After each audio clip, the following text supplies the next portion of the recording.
জীবনে এমন কি আছে যা আপনাকে অজান্তে শিখরে পৌঁছে দিতে পারে বা আপনার পতনও ঘটাতে পারে?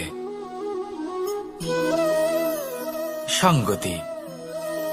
যদি আপনি কোনো শ্রেষ্ঠ ব্যক্তির সঙ্গ লাভ করেন, তাহলে তার শুভ চিন্তা, তার গুণ, তার স্বভাব আপনার মধ্যে চলে আসবে। আপনি আরো শ্রেষ্ঠ হয়ে উঠবেন। আবার সেখানেই যদি আপনি কোনো দুষ্ট ব্যক্তির সঙ্গতি লাভ করেন, কোনো খারাপ মানুষের সঙ্গতি লাভ করেন, তাহলে আপনার শুভ চিন্তা, আপনার গুণ, তা যে কখন আপনার থেকে কেড়ে নেওয়া হবে সেটা আপনি জানতেও পারবেন না। দেখুন, এই সঙ্গতি হলো অত্যন্ত গুরুত্বপূর্ণ। এই সঙ্গতি আপনার নিয়তি নির্ধারণ করে। আপনাকে উদাহরণ দিলে, বৃষ্টির ফোঁটাকে দেখুন। যদি কোনো ফোঁটা গাছের পাতায় এসে পড়ে, তাহলে তা জীবন দান করতে পারে। যদি এমন কোনো ফোঁটা সাপের মুখে এসে পড়ে, তাহলে তা বিষে পরিণত হয়। যেমন সঙ্গ তেমন নিয়তি। এবার দুর্ভাগ্যের বিষয় হলো এটাই যে বর্ষার ফোঁটা নির্ধারণ করতে পারে না সে কোথায় পড়তে চায়। তার নির্বাচনের ক্ষমতা নেই। কিন্তু আপনার কাছে তো বিবেক আছে, আপনি ভাবতে পারেন, চিন্তা করতে পারেন। তাহলে আপনি ভাবুন, আপনি কি এমন সঙ্গ চান যা শ্রেষ্ঠ, নাকি এমন সঙ্গ চান যা অশুভ? নির্বাচন আপনারই। শ্রেষ্ঠ সঙ্গ বাছুন আর আমার সাথে ভালোবেসে বলুন, রাধা রাধা। আমাদের জীবনে অত্যন্ত গুরুত্বপূর্ণ একটা আশা বসবাস করে, বিশ্বাসের রূপে। বিশ্বাস যা আমরা ঈশ্বরের ওপর করি, ভাগ্য, প্রারব্ধের ওপর করি, নিয়তির ওপর করি। যখনই ভালো কিছু হয় আমরা বলি এ হলো ঈশ্বরের দয়া। যখন খারাপ কিছু হয় আমরা বলি এ হলো ঈশ্বরের মায়া। কখনো ঈশ্বর বা ভাগ্য বা প্রারব্ধ বা নিয়তি। আপনি নিজে কোথায় তা কখনো ভেবেছেন? আপনি বিশ্বাস করছেন ঈশ্বরের উপর, প্রারব্ধের উপর, কখনো নিজের উপর করেছেন?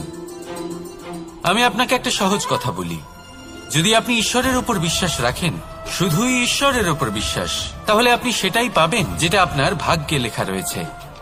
কিন্তু যদি আপনি নিজের উপর বিশ্বাস রাখেন, আত্মবিশ্বাস রাখতে শেখেন, তাহলে ঈশ্বর আর নিয়তি দুজনে মিলে আপনার ভাগ্যে সেটাই লিখবে যা আপনি চাইছেন।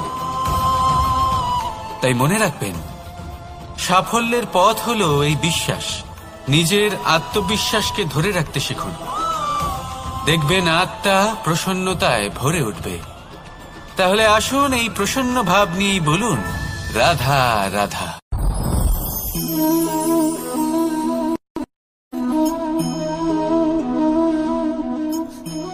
মুক্ত। এই মুক্তই সবাইকে মোহিত করে দেয়, নিজের দিকে আকর্ষিত করে। অত্যন্ত সুন্দর, গোল, শুভ্র। মুক্ত দ্বারা নির্মিত আভূষণ, তা হয়তো সে মুকুটই হোক বা কোনো স্ত্রীর অলংকার, তাকে আরো সুন্দর করে তোলে, তাকে আরো সুন্দর দেখতে লাগে। এবার এই মুক্তকে এত সুন্দর দেখার জন্য কত কষ্ট সহ্য করতে হয় তা কি কখনো আপনি ভেবেছেন? এই মুক্ত ঝিনুক থেকে বের করা হয়। ঝিনুক যা কিনা সমুদ্রের তলদেশে থাকে। ওকে কত কষ্ট সহ্য করতে হয়, জলের চাপ সহ্য করতে হয়, সমুদ্রের স্রোত সহ্য করতে হয়। এই ঝিনুককে এত কষ্ট সহ্য করতে হয়, এই মুক্তকে এত কষ্ট সহ্য করতে হয়, তারপরে এর রূপ এত সুন্দর হয়। যদি আপনিও আপনার পরিশ্রমের সৌন্দর্য, নিজের পরাক্রমের সৌন্দর্য এই সংসারে প্রকাশিত করতে চান, তাহলে আপনাকেও কষ্ট সহ্য করতেই হবে। তাই জীবনে যখনই সংকট আসবে, বিপদ আসবে, সমস্যা আসবে, তখন একে সুযোগ হিসেবে গ্রহণ করুন। কারণ এই বিপদের সাথেই লড়াই করে আপনি মুক্তর মতোই পরিশুদ্ধ হয়ে উঠবেন। তাহলে আসুন আর আমার সাথে ভালোবেসে বলুন, রাধা রাধা। আপনি কি জানেন আপনার জীবনে আপনার আসল জীবনসাথী কে হন? মাতা পিতা, ভাই বোন, স্বামী স্ত্রী? না, আপনার আসল জীবনসাথী হল আপনার শরীর। সেই শরীর যার দিকে আপনি কখনো নজরই দেন না, ঠিক কি না? এবার যে মানুষ এই রহস্য বুঝতে পারেন তার জীবন এমনি শুভ হয়ে যায়। আপনি নিজেই দেখুন না, সে সংসারের মঙ্গলই করা হোক বা সত্যের রক্ষা করা হোক, তা সে শত্রুর সাথে যুদ্ধ করা হোক বা মিত্রকে রক্ষা করা হোক, এই শরীরই তো কাজে আসে। তপস্যাতে, বলিদানে, পরিশ্রমে এই শরীরই হলো আধার, ঠিক কিনা? তাই আমাদের কর্তব্য হলো যে আমরা যেন নিজের শরীরের যত্ন নিই। আমরা কি খাই, আমাদের কি খাওয়া উচিত, এটা যেন বুঝি। কোনটা সুপাচ্য আর কোনটা নয়, এটা যেন বুঝি। কারণ যেমন হবে অন্ন, মনও তেমনই হবে। যত ভালো অন্ন তত ভালো মন। আর সুস্থ শরীর হলো সুস্থ মনের আধার, এ কথা অবশ্যই মনে রাখবেন। আর যদি মন সুস্থ থাকে তাহলে সকল শুভ উদ্দেশ্য পূর্ণ হবে। তাহলে আসুন আর আমার সাথে ভালোবেসে বলুন, রাধা রাধা। কথায় আছে যে দৃষ্টি অত্যন্ত কঠোর হয়, অত্যন্ত শক্তিশালীও হয়। কথায় আছে যে কারোর উপর যদি কুদৃষ্টি পড়ে তাহলে তার বিনাশ কেউ আটকাতে পারে না। এই যে কুদৃষ্টি, এর উপাচারও আমাদের কাছে রয়েছে। যখন আমরা বাড়ি নির্মাণ করি তখন একটা কালো মুখোশ লাগাই, যাকে রক্ষা কবচ মনে করা হয়, কুদৃষ্টি থেকে বাঁচার জন্য। যখনই কোনো বাচ্চা বাইরে যায় তখন তার মাথায় আমরা একটা কাজলের টিপ পরিয়ে দিই, কুদৃষ্টি থেকে বাঁচার জন্য। অর্থাৎ এই সংসারে কুদৃষ্টি থেকে বাঁচাবে ভালোবেসে বলুন, রাধা রাধা। কথায় আছে যে জীবনের আধার হলো সম্পর্ক, প্রসন্নতারও এবং ঈশ্বরের সাথে দেখা পাওয়ারও। এবং না, এই সম্পর্কের আধার হলো বিশ্বাস। যদি বিশ্বাস ভেঙে যায় তাহলে জেনে রাখবেন যে সম্পর্করূপী এই ভবন, এর ভিতই ভেঙে গেল। আর যদি ভিত ভেঙে যায় তাহলে সেখানে অন্য কোনো ভবন নির্মাণ সম্ভব নয়, সম্ভবই নয়।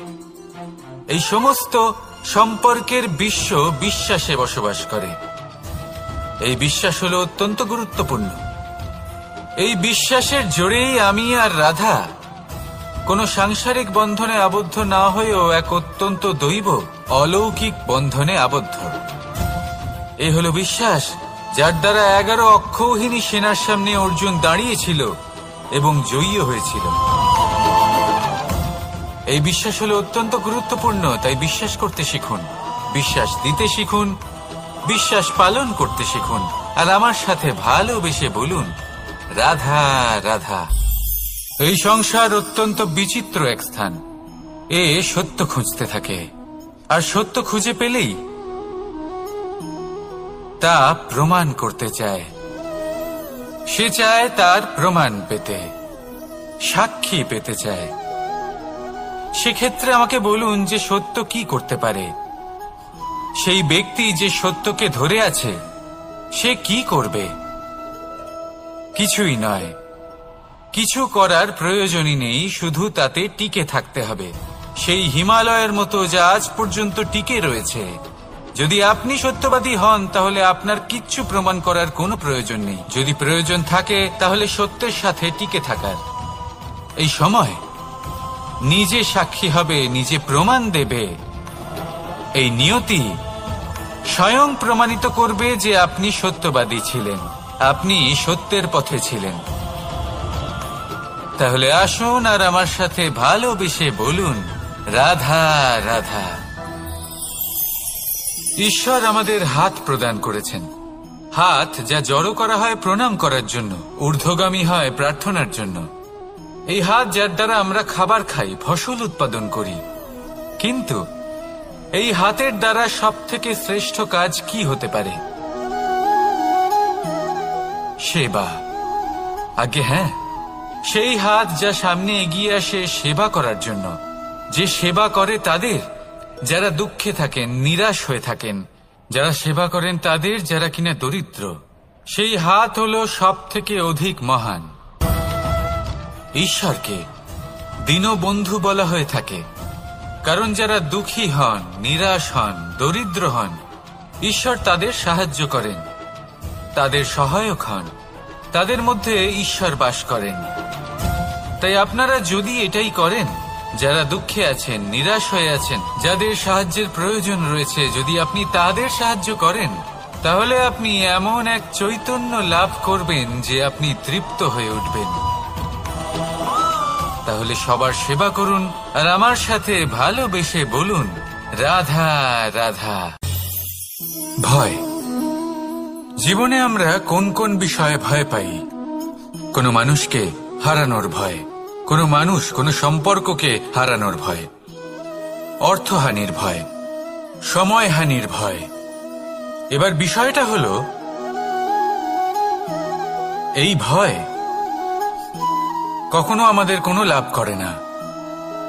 এটা সবসময় আমাদের পিছনে ঠেলে আর নিচু স্তরে নামিয়ে দেয়, কখনোই আমাদের উত্থানের কারণ হয় না।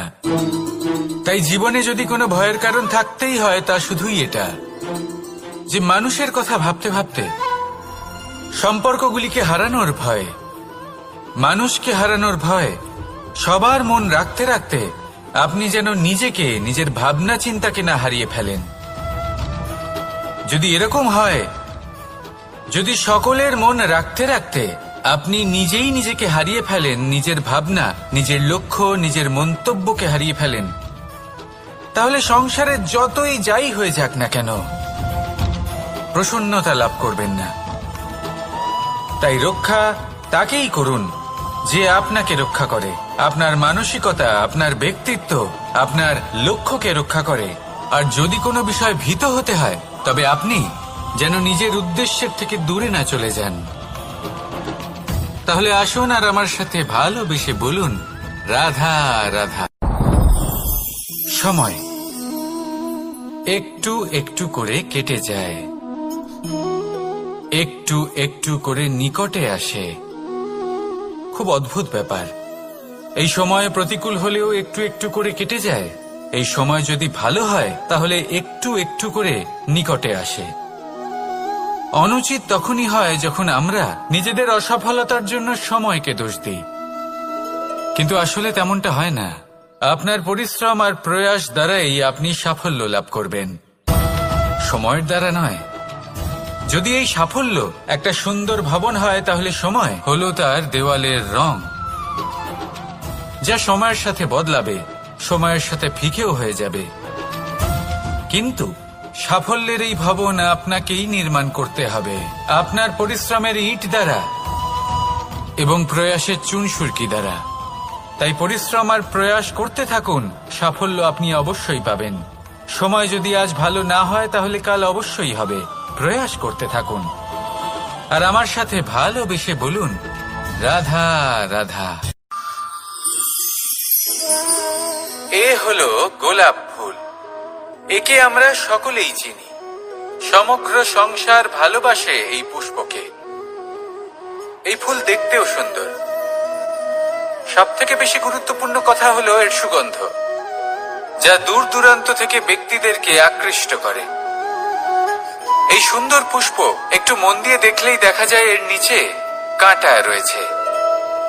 এই সংসার বলে, এ প্রকৃতির কেমন রচনা, এত কোমল পুষ্প, এটা কি তীক্ষ্ণ কাঁটা সহ প্রস্ফুটিত হয়? এটাই হলো জীবনের সত্য। আমাদের অন্তরের সদ্গুণ, সেগুলিও এই ফুলের মতোই সুন্দর। সংসার এর সৌন্দর্য দেখতে পায়, এর সুগন্ধ চতুর্দিকে ছড়িয়ে পড়ে। কিন্তু এই সদ্গুণ জাগ্রত করে তোলার জন্য কঠোর পরিশ্রম করতে হয়, প্রতিনিয়ত চেষ্টা করে যেতে হয়। তাই জন্য যদি আপনি জানেন আপনার পথ উচিত, কিন্তু তা কাঁটায় পরিপূর্ণ, তাহলে থামবেন না, চলতে থাকুন। একবার যদি অন্তরের সদ্গুণ জাগ্রত হয়, তাহলে এই সংসার এর সৌন্দর্য দেখবে আর সুগন্ধে আকর্ষিত হয়ে আপনার কাছে আসবে। এই মন, এই জীবন প্রসন্ন হয়ে বলবে, রাধা রাধা।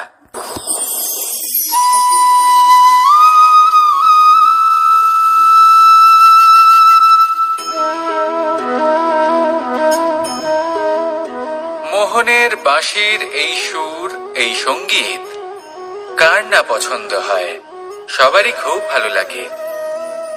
এবার এই সুর আসে কোথা থেকে? কেউ বলবেন কৃষ্ণের হৃদয় থেকে। সত্য কথা, এই সুর হৃদয় থেকে নির্গত হয় এবং প্রকট হয় এই বাঁশি থেকে। এই বাঁশিটাকে দেখুন, এই ছিদ্রগুলি দেখুন, প্রত্যেকটা সুর থেকে নিজস্ব একটা স্বর নির্গত হয়। এবার যে ব্যক্তি এই সমস্ত সুর এবং স্বর বুঝতে পারেন, এতে নিপুণ, তিনি এই বাঁশির দ্বারা যে সুর নির্গত করবেন তা তো মধুর অবশ্যই হবে। এবার জীবনের সাথেও কিছুটা এরকমই ঘটে। জীবনের কিছু নীতি থাকে, অর্থ, কুটুম্ব এবং আধ্যাত্মিক। যদি জীবনের প্রত্যেকটা মুহূর্ত সুখময় হয় এরকম আপনি চান, তাহলে এই তিনটি নীতিতে আপনাকে নিপুণ হতে হবে। কোনো একটি বিশেষ নীতির প্রতি যদি আপনি বেশি ঝুঁকে পড়েন, তাহলে বাকি দুই নীতি থেকে যা সুখ লাভ করা সম্ভব তা পারবেন না। ধন অর্জন করতে হবে পরিবারের জন্য, পরিবারের সুখ মনের শান্তির জন্য, মনে শান্তির প্রয়োজন মনের শুদ্ধতার জন্য। যখন এই মন শুদ্ধ হবে, জীবন শুদ্ধ হবে, পবিত্র হবে, সুন্দর হবে এবং ভালোবেসে বলবে রাধা রাধা। যত শক্তিশালী এই মন, তত শক্তিশালী এই শরীরও। এই যে আমাদের শরীর, এটা আসলে কি? এ হলো একটা রথের মতো। আর একটা রথ ততক্ষণ চলতে পারবে না যতক্ষণ না তাকে কোনো সারথি চালাবে। এই মন হলো শরীরের সারথি।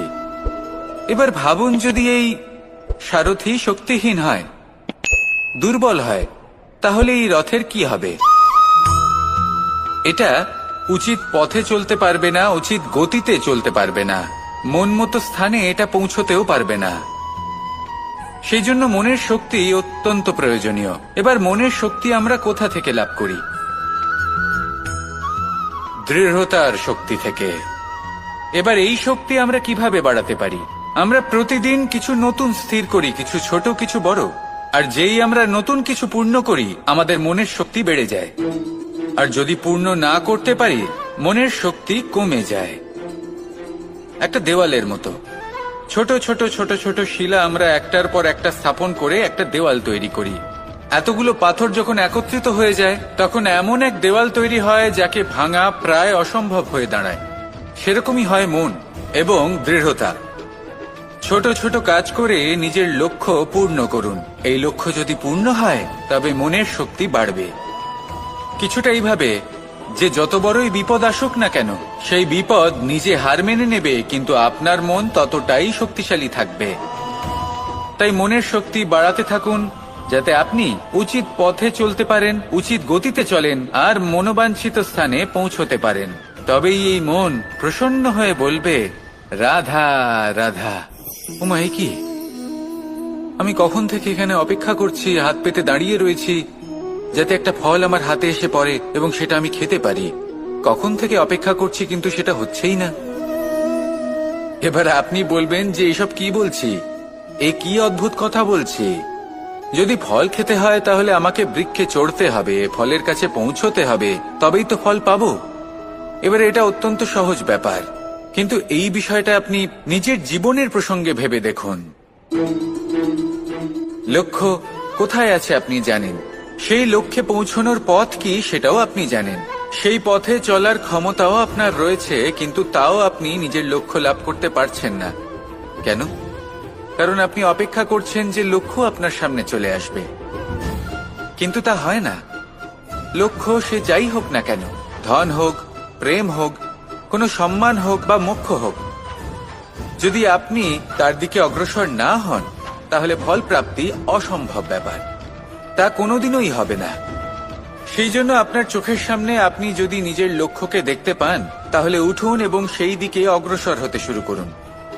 নিজের অন্তরের সকল অশুভ গুণ দূর করুন, অলসতা ত্যাগ করুন, অজ্ঞানতা ত্যাগ করে দিন এবং চলতে থাকুন। অবশ্যই মনোবাঞ্ছিত ফল লাভ করতে পারবেন। মনে রাখবেন, চলতে থাকলে তবেই লক্ষ্য প্রাপ্তি হবে। অপেক্ষার দ্বারা শুধুমাত্র মৃত্যু লাভ হবে। আসুন আমার সাথে ভালোবেসে বলুন রাধা। রোদ পেলে এই বৃক্ষগুলি শুকিয়ে যায়, প্রয়োজনের থেকে কম রোদ পেলেও এই বৃক্ষ কিন্তু শুকিয়ে যায়। প্রয়োজনের থেকে কম জল যদি পায়, এই বৃক্ষ শুকিয়ে যেতে পারে। প্রয়োজনের থেকে অতিরিক্ত জল যদি পায়, তখনও এই বৃক্ষের শিকড়গুলি নষ্ট হয়ে যেতে পারে। এবার এটাই কিন্তু আমাদের সংসারের সাথেও হয়। আমাদের সংসারের সকল প্রতিভাশালী ব্যক্তি, যেমন লেখক, বিচারক, প্রবক্তা, যোদ্ধা, এদের সবার ক্ষেত্রে এই কথাটাই প্রযোজ্য। যদি বেশি প্রশংসা করা হয়, তাহলেও এরা হারিয়ে যাবেন। প্রয়োজনের থেকে বেশি যদি নিন্দা করা হয়, তখনও তারা নত হয়ে পড়বেন। তাহলে আপনি এদের রক্ষা করুন এবং নিজেদেরও। মনে রাখবেন একটা কথা, জেনে রাখুন কখন কোন নিন্দায় আপনি লজ্জিত হবেন না, আর কখন কোন প্রশংসার দ্বারা নিজের মধ্যে অহংবোধ জাগ্রত করবেন না। এই মন সুপ্রসন্ন হয়ে বলবে, রাধা রাধা। পরে কোথাও যদি পথ খুঁজে না পায়, তাহলে পথ খুঁজেই নেয়। আর যেখানে পথ থাকে না, সেখানে পথ বানিয়ে নেয়, আর শেষ পর্যন্ত নিজের লক্ষ্যে পৌঁছেই যায়। অর্থাৎ সমুদ্রে গিয়ে সমাহিত হয়ে যায়। আমাদেরও কিছুটা এরকমই হয়ে উঠতে হবে। যেখানেই যাবেন, সকলের কল্যাণ করুন, সামনে এগোন। আপনি কোথাও পড়ে গেলে, ধাক্কা খেলে আঘাত লাগবেই, উত্থান পতন লেগেই থাকে। সামনে এগোতে থাকুন। কোথাও পথ না পেলে তা খুঁজে নিন, কোথাও পথ না থাকলে তা বানিয়ে নিন। নিজের গন্তব্যের কথা সব সময় মনে রাখুন। শেষ পর্যন্ত নিজের মোক্ষ লাভ আপনি অবশ্যই করবেন। আর আমার সাথে ভালোবেসে বলুন, রাধা রাধা। জীবনের প্রত্যেক জীবন অতিবাহিত করা নদীর মতো, প্রত্যেক মুহূর্ত নতুন। তাই সেইভাবেই জীবন যাপন করুন। পুরনো কিছুই একত্রিত করে রাখবেন না। বিগত স্মৃতির মাঝে নিজেকে হারিয়ে ফেলবেন না। এই যে বর্তমান, এই যে মুহূর্ত, সেটাই হলো সর্বশ্রেষ্ঠ। এর মাঝেই জীবন যাপন করুন। নদীর মতো প্রবাহমান হতে শিখুন। আপনি শিখে গেলে তাহলে মনে রাখবেন, আমার আপনার মাঝে বিচরণ করতে বড়ই ভালো লাগবে। যে ব্যক্তি আনন্দের সাথে জীবনের প্রত্যেকটা মুহূর্ত অতিবাহিত করে, কোনো চিন্তা ছাড়াই প্রবাহমান হয়, কখনোই থামে না, যতক্ষণ না মুক্তি লাভ করছেন, এমন ব্যক্তির মধ্যেই রাধাকৃষ্ণ বসবাস করেন। তাহলে আসুন আমার সাথে ভালোবেসে বলুন, রাধা রাধা। সূর্যের প্রকাশের, এবার এই প্রকাশ যে সূর্যের থেকে পাই, তিনি কি করেন? তিনি নিজেকে জ্বালান আমাদের জীবন প্রদান করার জন্য। প্রত্যেকটা মুহূর্ত তিনি তাপ সহ্য করেন, আমরা যাতে সেই প্রকাশ লাভ করি। এটাই হলো জীবনের সারমর্ম। যদি আপনিও এই সংসারে প্রকাশ ছড়িয়ে দিতে চান, তাহলে আপনাকেও তপ্ত হতে হবে, নিজে জ্বলতে হবে, সেই কর্ম করতে হবে যেটা কঠিন হতে পারে, কিন্তু আসলে শ্রেষ্ঠ। তবেই এই সংসারের সেবা করতে পারবেন, সংসারকে পথ দেখাতে পারবেন। নিজের অন্তরের প্রকাশ জাগ্রত করুন, তবেই সেই সকল ব্যক্তি যারা পাপের অন্ধকারে নিমজ্জিত হয়ে আছেন, তারা জাগ্রত হবেন। সেই সকল ব্যক্তিকে জাগিয়ে তুলুন, প্রেরিত করে তুলুন সুখী হওয়ার জন্য, যারা সুখী হতে পারছেন না। সেই সকলকে প্রেরিত করুন সাফল্য লাভের, যারা সফল হতে পারছেন না। নিজের অন্তরের সূর্যকে জাগ্রত করুন, চারিদিকে শুধু প্রকাশই প্রকাশ হবে, জীবনই জীবন থাকবে, আনন্দই আনন্দ থাকবে। আর এই মন বারবার প্রসন্ন চিত্তে বলে উঠবে, রাধা রাধা। আজ আমরা দুই ধরনের ব্যক্তির বিষয়ে কথা বলবো। প্রথম জন হলেন যে প্রয়োজনের থেকে অনেক বেশি পরিমাণ ধন উপার্জন করে থাকেন। তারা শুধুই এই সংসারের সকল সুখ ভোগ করতে চান, সকল স্বাচ্ছন্দ্য লাভ করতে চান। আজীবন তারা প্রচেষ্টাই করতে থাকেন। এবার এই করতে গিয়ে তারা ভারাক্রান্ত হয়ে সমস্যার সম্মুখীন হন। এনাদের সমগ্র জীবন এই চেষ্টাতেই চলে যায়, জীবন যাপন করার বদলে। অন্যদিকে আরেকজন ব্যক্তি, যিনি জানেন তার প্রয়োজন কতটুকু, আর শুধুমাত্র সেই পরিমাণ ধন অর্জন করেন, তার থেকে বেশি একটুও নয়। উনি যদি দুবেলা খেতে পান, মাথা গোজার ঠাঁই পেয়ে যান, সেটাই পর্যাপ্ত। তাতেই তিনি আনন্দে জীবন যাপন করেন, না কোনো বৃথা চিন্তা করেন, না কোনো বৃথা কষ্ট করেন। এবার আমি আপনাদের জিজ্ঞেস করব, এই দুই ব্যক্তির মধ্যে আপনি কোন ব্যক্তি হতে চাইবেন? বেশিরভাগ মানুষ এটাই বলবেন যে আমরা সেই দ্বিতীয় মানুষ হতে চাই যারা সন্তুষ্ট। কিন্তু যদি মন দিয়ে দেখেন, আপনিও সেই কর্মই করছেন যা প্রথম ব্যক্তি করেন। আপনারা সবসময় চেষ্টা করে চলেছেন, এটাও লাভ করতে হবে, ওটাও লাভ করতে হবে, আমার এটারও প্রয়োজন, ওটারও প্রয়োজন। আপনি অনেক কিছু লাভ করেছেন, কিন্তু প্রশ্ন এটাই যে আপনার কি সেই সবকিছুর প্রয়োজন রয়েছে? এর উত্তর আপনার অন্তর্মনে রয়েছে। আপনার মন জানে যে আপনার প্রয়োজন কতটুকু। সেখানে গিয়ে দেখুন। সন্তুষ্টি মানুষকে আনন্দ দেয়। মানুষ যতটা সন্তুষ্ট হবে ততটাই সে আনন্দ লাভ করবে। এবার আপনাকে এই সিদ্ধান্ত নিতে হবে যে আপনি কখন আর কোথায় সন্তুষ্টি লাভ করবেন, কত কিছু লাভ করার পরে সন্তুষ্ট হবেন। এই উত্তর আপনি মন থেকে পাবেন। এই সমাজের চাহিদায় জড়িয়ে নিজেকে বিভ্রান্ত করবেন না।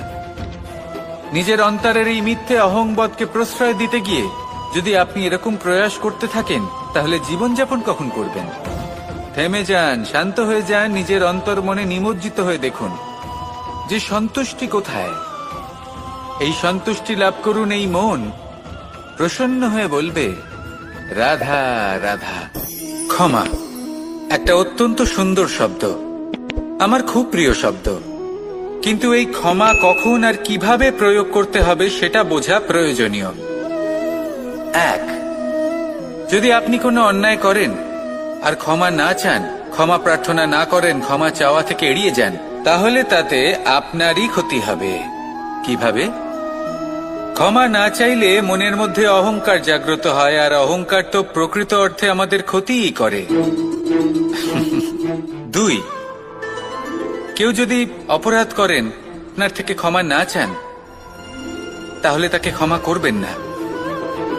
ক্ষমা হলো অত্যন্ত অমূল্য, আর না চাইতেই কাউকে ক্ষমা দান করা এটা উচিত নয়। তিন, যদি কেউ আপনার সাথে অনুচিত কিছু করেন, অপরাধ করেন, আর আপনার থেকে ক্ষমা চান, তাহলে তাকে ক্ষমা করে দিন। তাতে আপনার অন্তরের করুণাবোধ জাগ্রত হবে, প্রেম জাগ্রত হবে, আর তা আপনার জন্য শুভ হবে। চার, যদি আপনি নিজে কোনো অপরাধ করেন, তাহলে অবশ্যই ক্ষমা চাইবেন। তাতে আপনারই লাভ হবে। কিভাবে? সামনের ব্যক্তি আপনাকে ক্ষমা করুক বা না করুক, আপনার অন্তরের অহংকার ক্ষীণ হবে, আর এই মন আরো নির্মল হয়ে উঠবে।